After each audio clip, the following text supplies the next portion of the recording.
Welcome, Alan, to the World of Curiosities. It's good to have you. It's great to be here. How are you? Oh, I am very fine. I hope you are too. I know that our folks are going to be interested in these, and of course, there's so many locations on the East Coast, but these are some of the ones that are nearest and dearest to your heart. To start with, number one. What's number one on your list? Well, let me first start off by saying this is, for me, when we talk about haunted, I'm not really looking at, how is it really ghosts?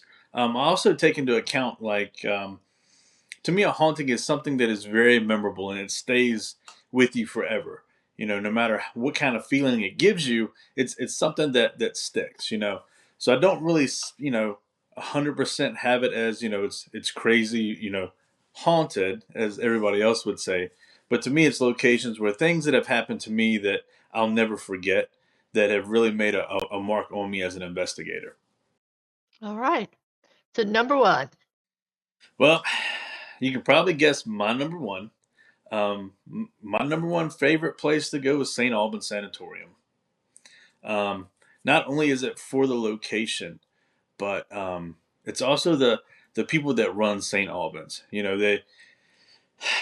So let me back up just a second. Um, I have three people that I consider my mom. My mom, my biological mother. Um, I have you that I consider as a mom, and Marcel. And Yes. she's very close to me, and that makes it that place even more better. But from the first time I stepped through that door, it felt like home. Like I knew that I would come back after the first time, even though the first time I investigated it, we got nothing at all. There were no UPs. For me to not see a shadow person in a location is very, very rare. Um, I didn't get anything that time. I started coming back, and the more and more I went, the more and more the building started to open herself up to me. Um, I don't know why, but I feel that St. Albans has a female energy to it, Um, but a lot of things that have made me question why I even do this happened at St. Albans. Um, if you can imagine it, there have been stories that has happened there. Um, a lot of people think, when you think about a sanatorium, it's basically a bad place. I know towards the end it could have gotten that way, but when Dr. King opened it, he wanted it to be basically a club med for mental patients, if you will. He wanted to give the best treatment, the best things that he could. And at the time he was, because it was cutting edge stuff. So I kind of imagine these patients in this location just being happy and go lucky on as far as they can be. Um, but let's get back into into a little bit more of this. Um, so one very instant is what makes it stick out the most in my mind.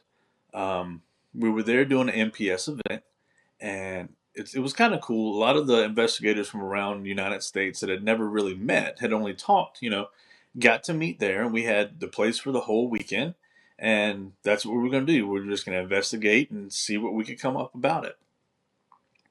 We get ready to go upstairs and set up a psychomanium chamber in the. I know you'll know exactly what I'm talking about. It's the double closet on the top floor. So we were going to use the back part of that closet and just fill it full of mirrors and just only have one um, of the battery operated tea lights in there, to light it up for us. So I'm walking down by the grand staircase and I have on a headlamp. Well, we're walking by, and then there's the stairway that goes down to the safe room. Well, I key in on something to my left, and as soon as I turn around, I see this figure. Um, the best way that I can describe it is its face looked like a wild boar or a pig, but it looked like it had been on a spit, right, for hours. So it had that reddish kind of not burnt, but just really dried out like skin. Um, and it looked up, and our eyes met. And I guess this is what gets me because I can still see its eyes. His eyes are looking, and they've gotten really big, and the expression that I get is he can see me, right? So, and it did like this. I don't know. It was like a Scooby Doo type move, right? It just went zoom, like it went down the steps and barely made a sound, but it made like this. It went from a big form into just like a little swoop as it went down and went around the doorway.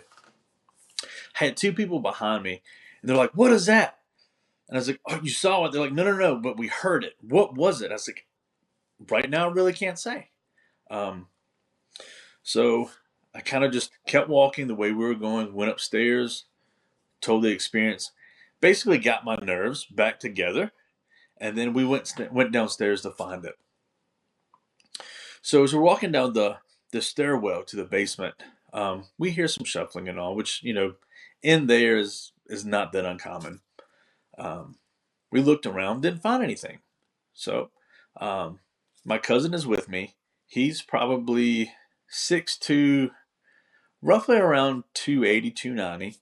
I'm in the middle, and then oh, I'm sorry. Trey is in front of me. He's even bigger. Trey is like 6'8", roughly around 310. I'm in the middle. My cousin Daryl is behind me. So the smallest one is right in the middle of those two big guys, right? As we're coming up the stairway, I feel my cousin push into me. And then I was like, "What are you doing?" He goes, "I can't stop it." And then I get pushed into Tracy. And both of us get, like, well, all three of us get thrown out onto the floor right there at the long, dark hallway, right? After that, we were kind of done for the night, like that was it. The next morning, I had to leave and go. I was going down to Norfolk for hazmat training, and first place we stopped for lunch was this barbecue joint, right? As soon as I walk in, there's this huge boar head on the wall. Like it's like everywhere I go now, it's just like trying to pick on me, for what had happened, and it's just reminded me of that. It took me roughly 5 or 6 months before I went back to investigating. It messed with me. So me, I have to do research on everything to find out whether it's, like a lot of us have mentors in the field. I called one of my mentors, um, and he was telling me about the possibility of it being some type of, he called it like an underworld demon. Um, but when I looked it up, I found exactly what he was talking about. It wasn't really a demon. It's kind of like just like a bad. Elemental. Um, funny you should say that. But no, that'll bring in another story that we'll go over really quick about St. Albans. But like for the most part, it was really hard to find anything. The closest that I got on what that is possibly a mimic, because there is a character that they do every once in a while at their haunts. And when I found a picture of it, it was almost the exact same thing. So I'm wondering if it used this as, you know, they see that, oh, this scares people sometimes. Maybe this will work. You know, I'm not sure, but that was the closest to me finding out exactly what that was. Um, and to be honest, we could sit here for the whole, 30 minutes, an hour, whatever, just on St. Albans. That is so true. You mentioned that you felt that she was female. I've always felt that too. And people forget that even though the methods that they used in early psychiatry was what we would deem as being very cruel or very archaic, because they would put people into insulin shock. They would put them into cold baths. They really did believe that they could shock the system into sanity. So if they could just shock you enough that you would cross over from insane to sane, which is one of the very early theories in psychiatry. But it was also, we forget this, it was a place where people went to be healed and into the arms of a mother, so to speak. So yeah, you're right. We could go on. I do want to mention something though about St. Albans. There's very few people in that region that St. Albans did not touch because of the kind of work that it does or did. And I was actually talking, I worked at a college at one time. I was talking with one of the women, and she said, I know St. Albans. She said, I had a great aunt that went there, and she wandered away from the institution, as she called it, the sanatorium, and they found her unalived on the banks of the New River, which, if anybody knows anything about St. Albans, they know that the New River flows right in front of it. But what about number two? What's your second?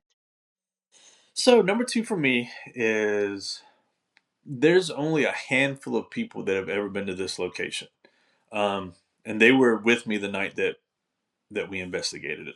Tons of people have been there, but none have actually been able to investigate it and the buildings. And that's the Appomattox Courthouse National Historical Park. Um, us around here, we call it the Surrender Grounds. It's where the nation reunited. It's where the Civil War ended. And what kind of experience did you have there?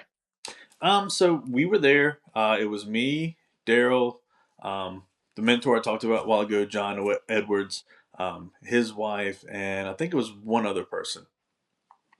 So we kept our group small, and they had a park ranger that had to stay with us all night. And it was crazy. All we had to do to get the location was fill out a federal form and let them know that we would pay the ranger at the end of the night his overtime rate. And for like four of us, I think we ended up spending 20 some dollars a piece to actually get to do this place. And he opened up every building for us. Um, Wow.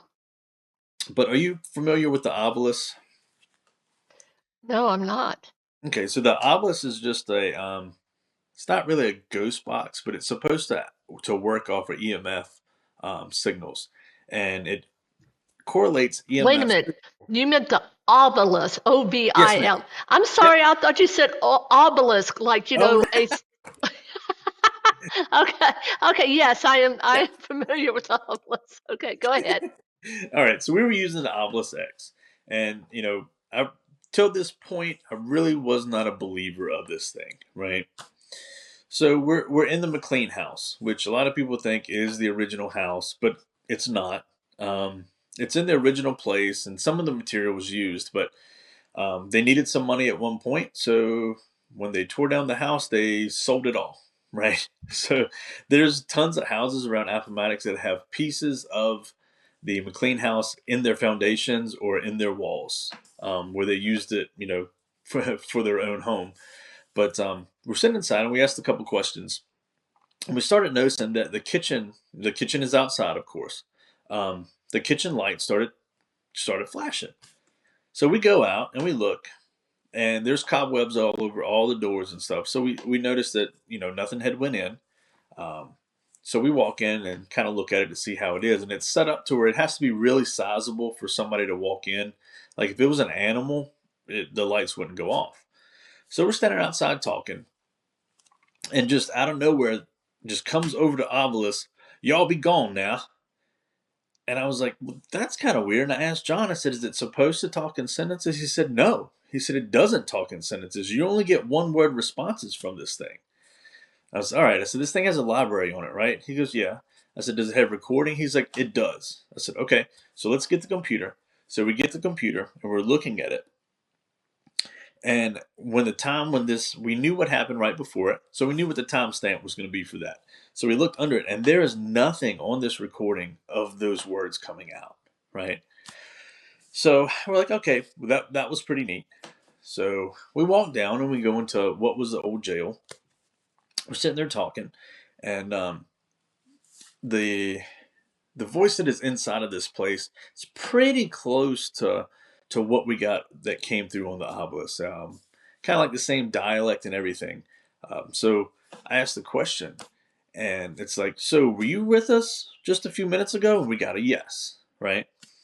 So it's all right, cool. So we're talking about it a little bit more, and John happens to ask the question, and he's like, "So was that you at the kitchen?" And then instead of a one word answer, it comes out, it was. And I was like, okay.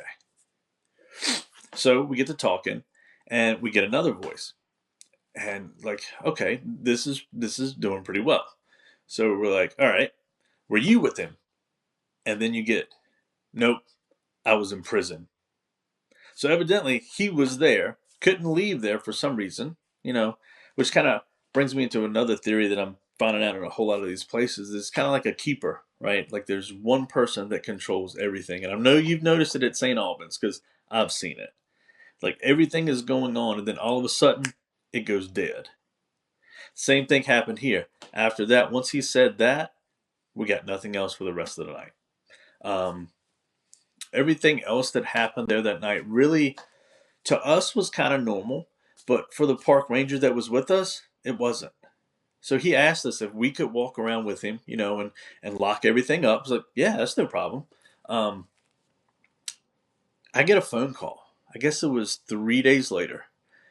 Corbin, that was the name of the of the ranger. Corbin has quit. Like Corbin quit the National Park Service. Had he had an experience, or were they able to tell you? So whenever I kept Corbin's number, and I gave it a couple weeks, and so I called Corbin and I said, Corbin, what happened? He goes, buddy, I just want to tell you, it's nothing you guys did. He goes, everything you guys done was professional. Everything was great. He said, but I couldn't be there anymore after seeing everything that happened. Because I didn't want to experience it anymore. Well, the So paranormal is not for everyone. It's really not.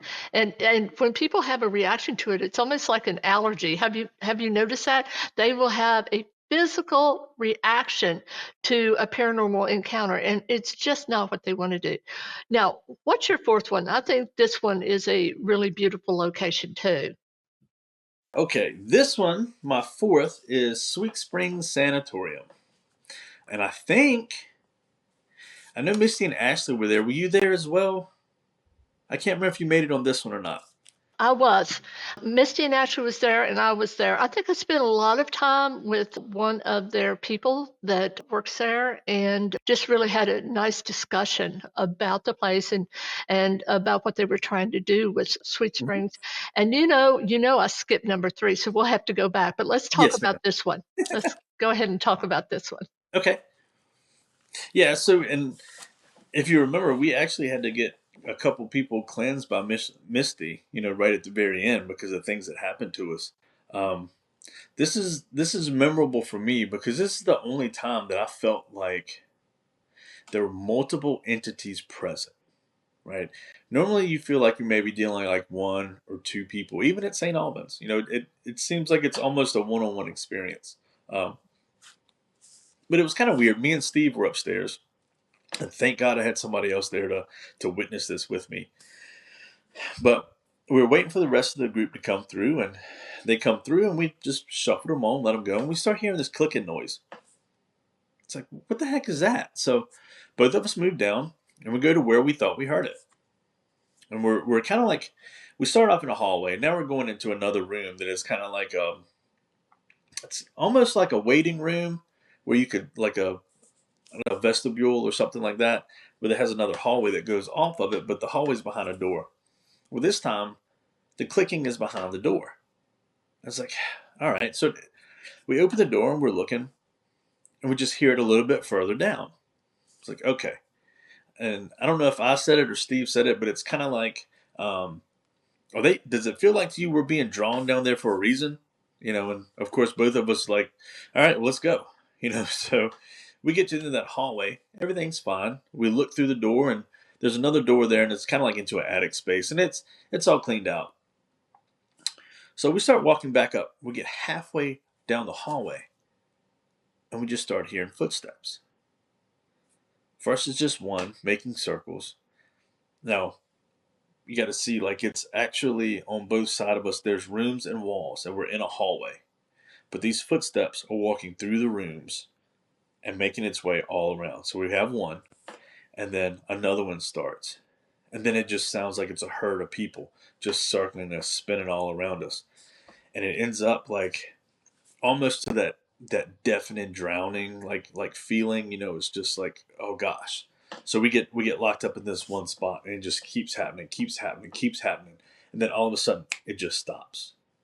Like, we don't know what we did or anything, but it just stops. So we come back out, and we're telling everybody what happens.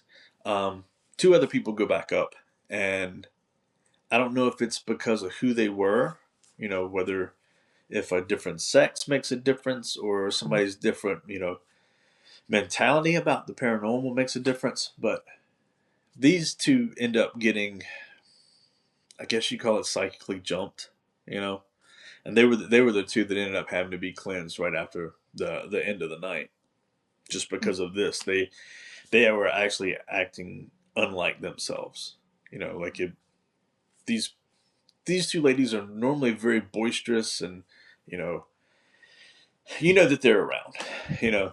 Well, for them to just calm down and be less than normal, like it was just like whispery, almost type voices. Like they had really been affected by what happened there.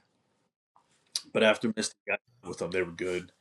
Well, it sounds like they may have been channeled or definitely made some sort of connection with spirit or the spirit realm. All right, and let's back up since since I took you to 4 before we did 3. So which one is that and why? Clover Hill Village. That's another little location that is probably 2 miles from the surrender grounds. It is on battlefield. Um, this place has a bunch of buildings there that were brought in from other areas. So the church there, the Wesley Chapel, I want to say roughly it was 1890 when this church was built. So they brought that in. There's a cabin where this family raised 10 kids, and it's probably, gosh, 15 by 15, if not smaller than that. Um, there's that. There's an old schoolhouse there. There's a poorhouse is there, and one of the old Civil War winter quarters is there.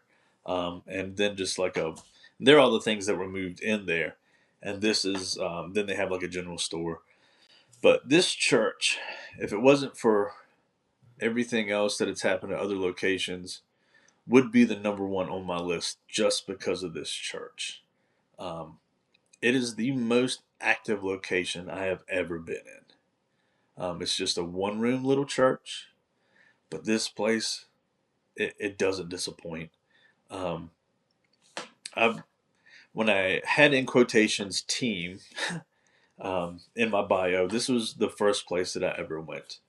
And this was probably the most structured place we ever went. And the Mhm. other place was just old houses and things like that. Um, but you learn Well, from mistakes, right? well, you do, but what kind of activity did you experience there? Um, so the biggest thing that happens on occasion, well, I'd say almost every time we go, if you go in here, you sit in the pew, um, you just start asking questions, and it will shake. Like this church will shake and answer questions. And what we found is usually on yes, right?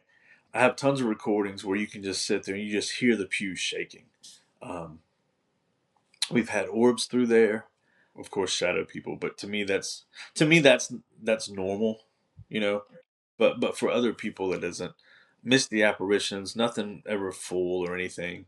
But the coolest thing about the shaking of this church is we back up the recordings and you listen to it. And it honestly sounds like, when a cannon fires, you hear that, and then later that's when you get the resonance of it hitting, right? Well, you would hear the, and then you would hear the church pews rattle, right? So we decided to go outside. We left a recorder inside, went outside, and somebody was inside asking questions.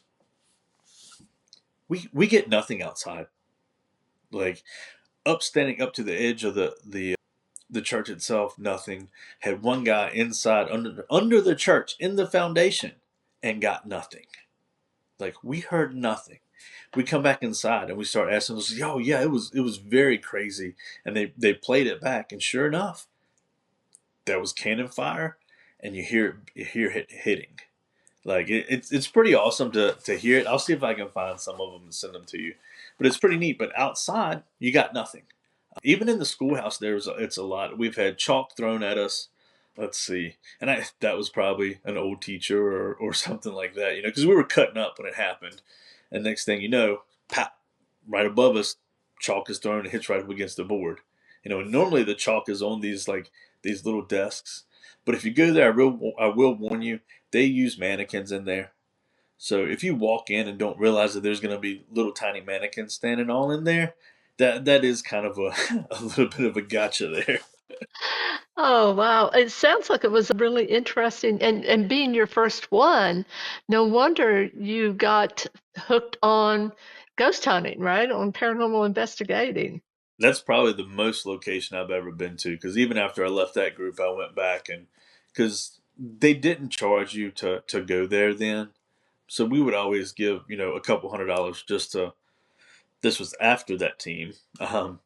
We would always give money because it went straight to historical society.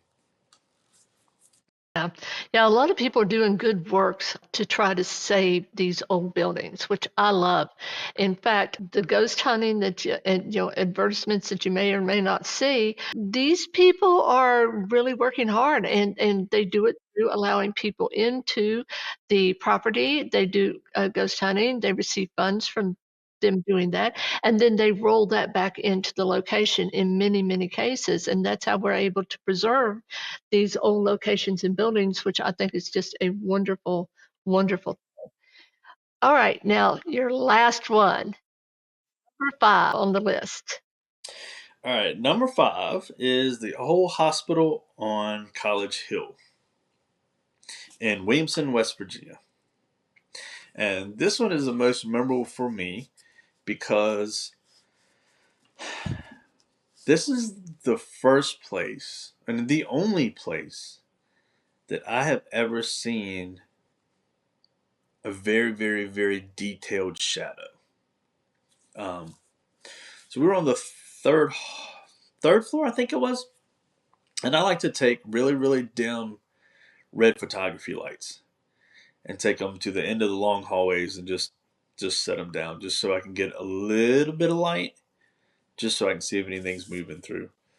Um, a group had just came through, and I thought that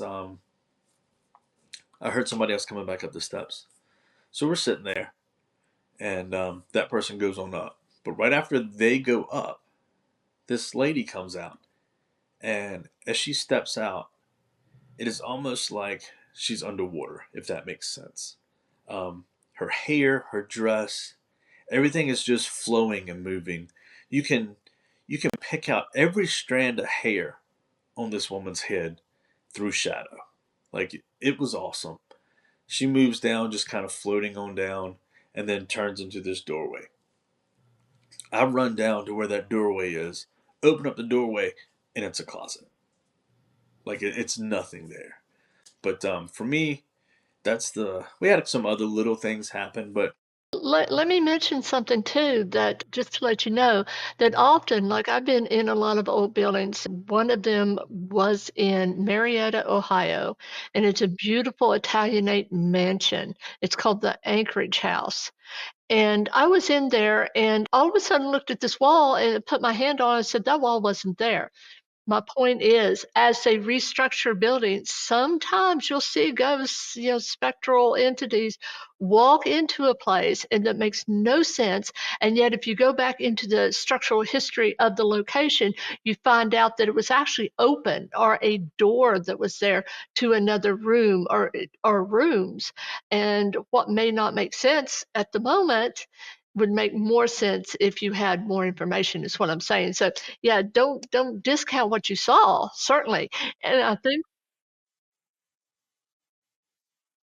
hmm I think that, yeah, well, and I think that, what you're doing is you're connecting with maybe an earlier time in the history of the location. So has there ever been a time when you were afraid, when you really did get scared? um, I guess the closest to that was with um, the entity that I just call Pig Face. You know, That one that probably brought out the most emotion from me. But and the one at Sweet Springs, that one that one actually like raised the hair on the back of my neck. Like I felt like something was getting ready to happen. Um, I wouldn't say really scared, but things will put me in a fight or flight kind of type feeling. It's either A, I need to do something about this, or B, I got to get out of here. You know.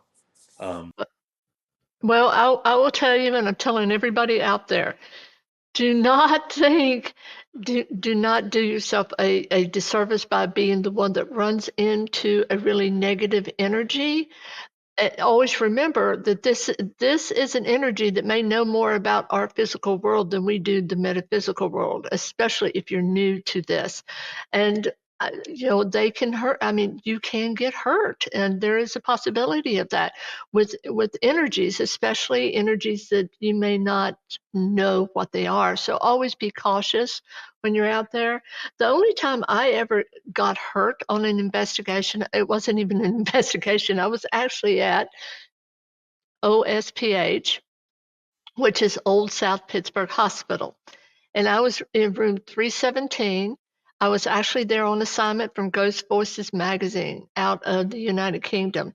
And I will never forget, I am standing in this room and I have a backpack on. The only thing in that backpack is a couple of lenses. And all of a sudden, I feel this child. I could just see him. He grabbed my backpack and lifted his feet up like children, do when they're playing. It's like he hopped on me. And I literally go out of frame of the camera, the video camera that we have set up. And I said, "Oh, honey," I said, "you're just too big for me. You're going to have to get off." Well, all of a sudden it's gone. The energy is gone. But I am looking straight out that door, and out that door, there's an emergency light nearby, which is that reddish, orangish light, right? And then all of a sudden, I'm seeing this black. For me, when I see negative energy and it's human, it's like a black energy. Imagine Katrina, only small and dark. Okay, that's what it looks like.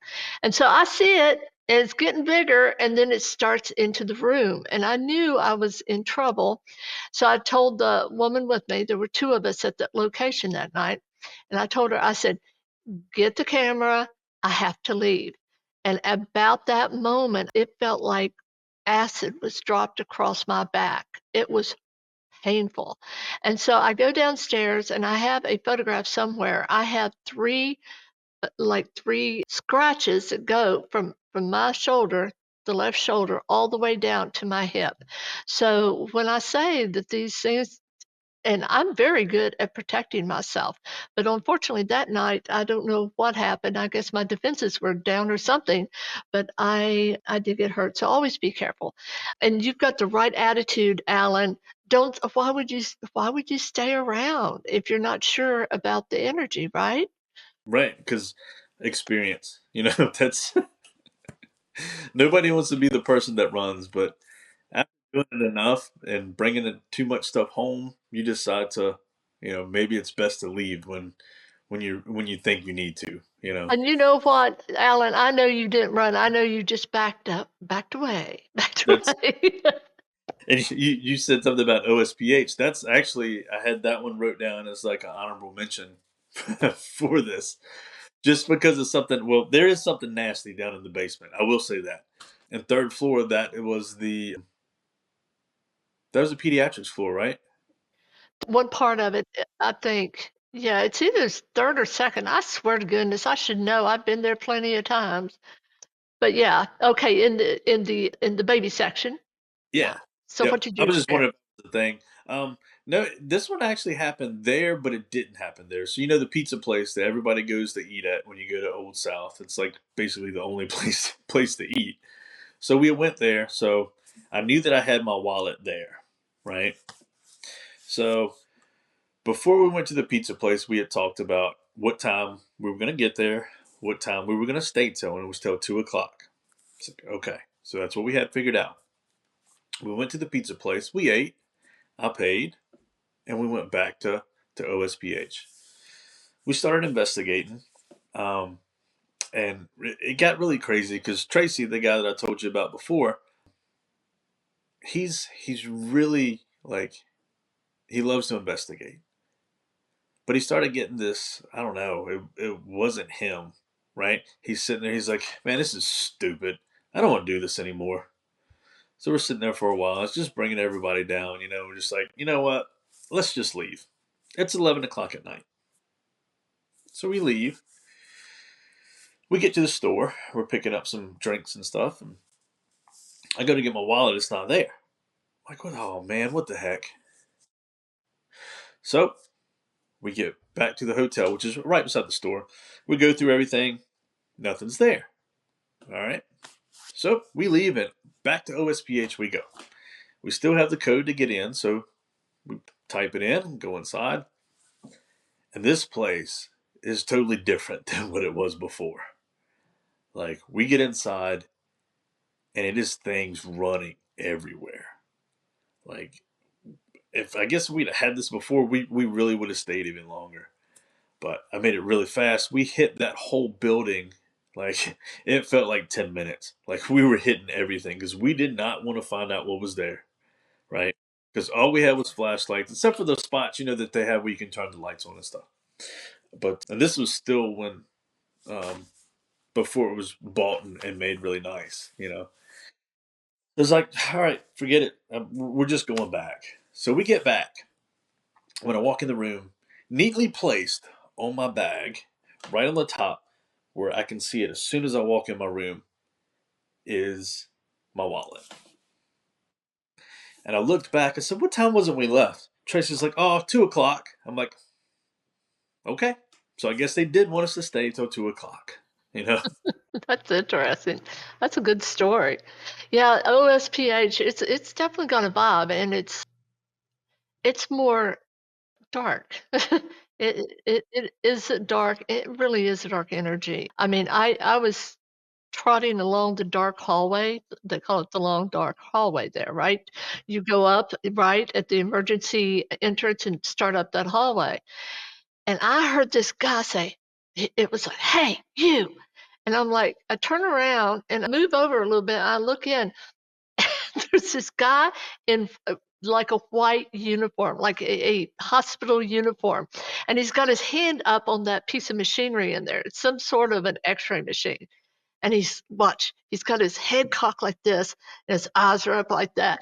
And I'm like, no, thank you. I just started backing up. And I'm like you, I don't run because I don't want to turn my back, right? So I just back out and then up is how I do it. But yeah, it's an interesting place. I've had several experiences there, and none of them would be what I would call pleasant. But anyway, thank you, Alan, for being on tonight. Is there anything else you'd like to say before we wrap up?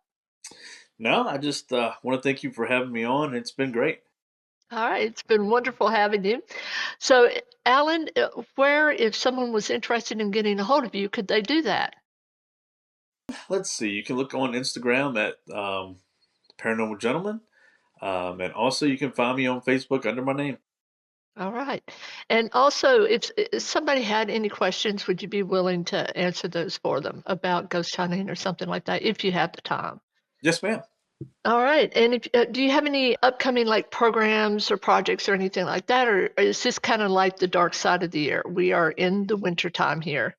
Yeah, it is. And I had taken a break from speaking, so it took, I don't know, close to 2 years off, I guess, which has been great. I mean, I trickled some in here and there for like some of our team events and stuff. Um, but went and got married, and I was going to say he did something really nice for himself. He got married to a wonderful woman, and I mean, she seems as happy as you are, and that's saying something. So I'm really happy for the two of oh, you. and I have a granddaughter now. Oh, I saw that. Are you? That's pretty precious. You know what I'm saying? Oh yeah, It is. You hold them grandbabies, and there is nothing like it. nothing. All right, I'd like to thank our audience for tuning in tonight. I would also like to thank tonight's guest, Alan Marston, again, for being our guest on the show. And tune in next time for Pat O'Keefe's World of Curiosities. Until then, stay curious.